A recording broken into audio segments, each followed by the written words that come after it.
O assunto hoje é cartografia, um assunto bastante importante e que faz parte de qualquer estudo geográfico.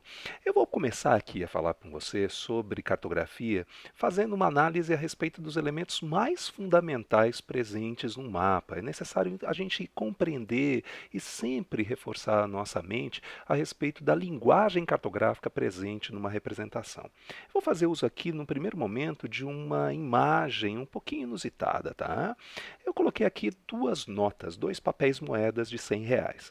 Você percebeu a diferença entre elas? A primeira imagem, na parte superior, parece uma nota em tamanho real. E a segunda, uma imagem um pouquinho reduzida. Afinal de contas, qual a diferença existente entre elas? Há uma diferença de proporção.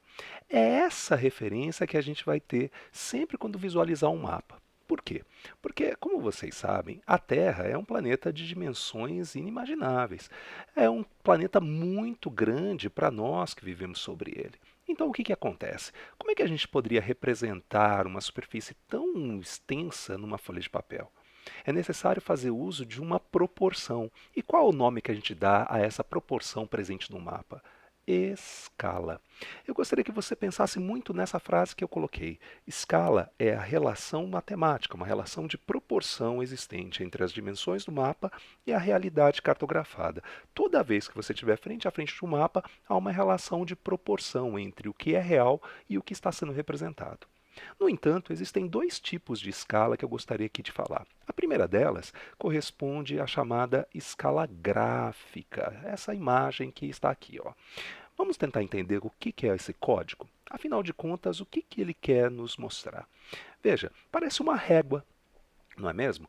E cada um desses gominhos aqui, ó, tá vendo? Esse gominho aqui, ele equivale a quanto? Existe um código e uma convenção.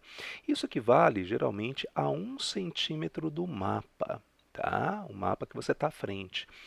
E qual é a ordem de grandeza que ele coloca? Ele coloca quilômetros. Perceba, ó, que ele está graduando de 20 em 20 quilômetros. Então, como é que eu traduzo isso? 1 centímetro do mapa equivale a 20 quilômetros da realidade cartografada. Essa é uma forma comum de aparecer, né, num mapa à escala. Mas uma outra forma também que é bastante interessante é essa referência, a chamada escala numérica. Olha só, escala numérica. É uma relação de proporção um pouquinho diferente, onde você envolve uma fração, um numerador e um denominador. Como é que você observa isso? Geralmente, a escala numérica e a escala gráfica estão na parte inferior do mapa. Então, preste atenção, ó. Esse número 1 aqui, o numerador, ele é uma referência a 1 centímetro do mapa, tá? E equivale a quantos centímetros da realidade cartografada?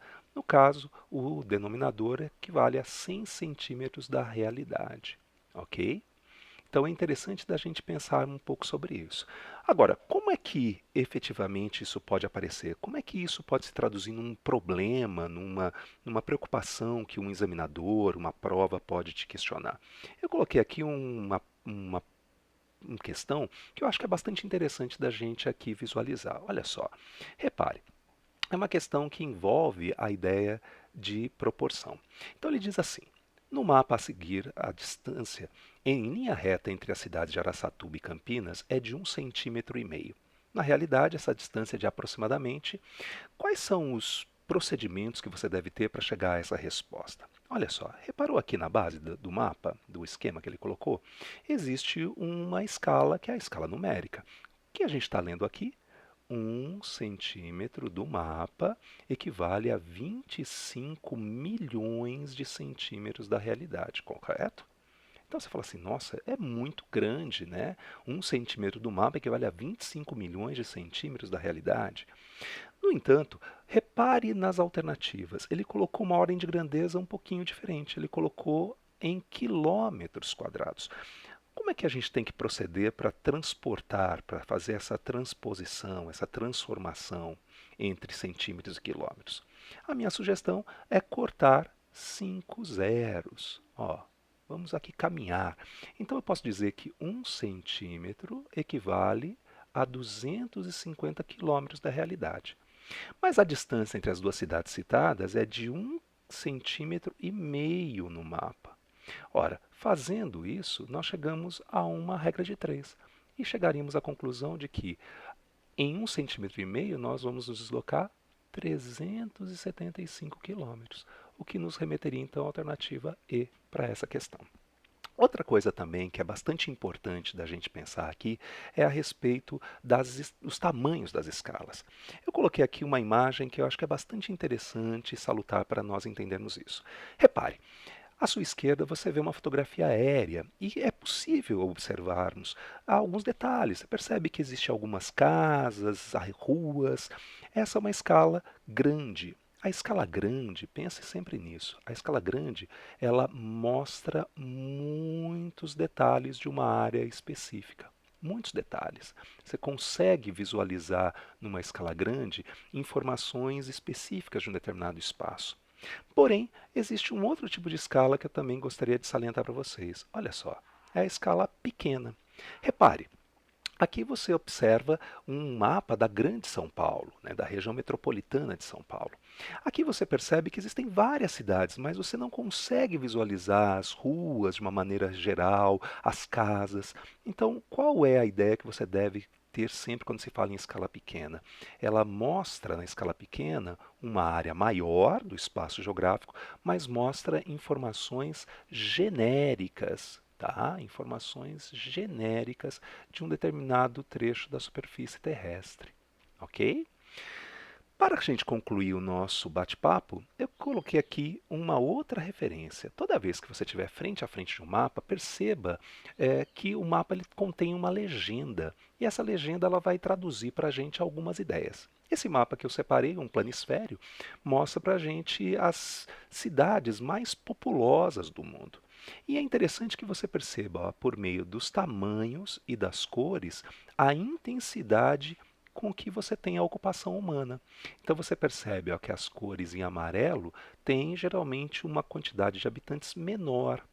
Em contrapartida, à medida em que você vai para as tonalidades em tons vermelhos, você vai perceber efetivamente que a quantidade de habitantes é muito maior.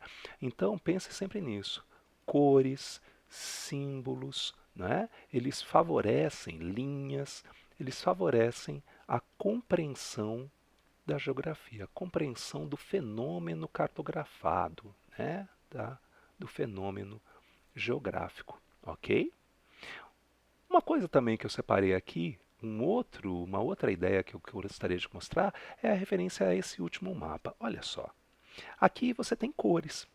Né? E é interessante da gente perceber nitidamente que cada uma dessas referências, ó, você percebe que a área em verde corresponde a uma referência ligada à floresta e também ao extrativismo. Já num verde mais claro, aqui ó, no Brasil Central, você percebe que a informação já é uma informação relacionada a pastagens. Então, toda vez que você estiver frente a frente do mapa, perceba qual é a escala que ele possui, né? Se é grande ou pequena, se é gráfica ou numérica, e também observe com atenção a legenda. Por meio desses dois elementos, você conseguirá compreender cada vez mais os fenômenos geográficos. É isso.